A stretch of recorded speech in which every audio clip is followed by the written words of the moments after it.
খুব দ্রুত এনটিআরসির সার্কুলার প্রকাশিত হবে।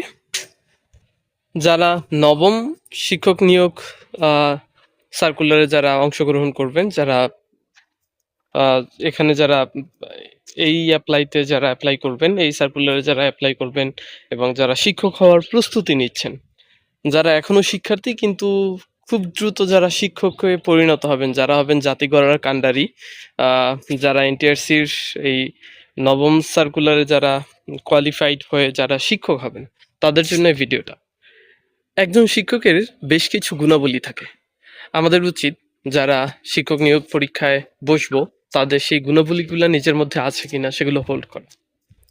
আমাদের লাইফে এমন কিছু টিচার রয়েছেন যাদের প্রভাব আমাদের লাইফে রয়েছে।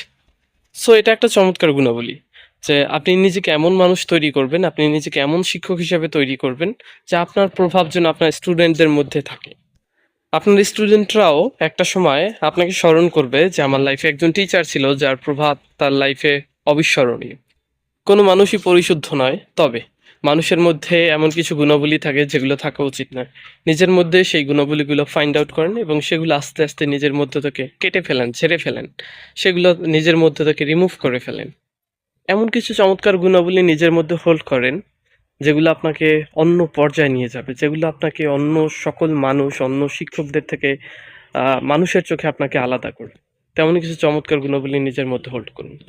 সততা আর মাধুর্যতার বৈচিত্র্যে বা বৈশিষ্ট্যে নিজেকে সবসময় আহ, এই চাদরে নিজেকে সবসময় জড়িয়ে রাখুন এবং অন্যদের থেকে নিজেকে আলাদা করে রাখুন। আপনি আপনার টিচারকে যেভাবে দেখতে চান, একজন চমৎকার, একজন পরিপূর্ণ টিচার যেই গুণাবলীর মধ্যে থাকা উচিত আপনার নজরে, আপনি সেইভাবে নিজেকে গড়ে তুলুন।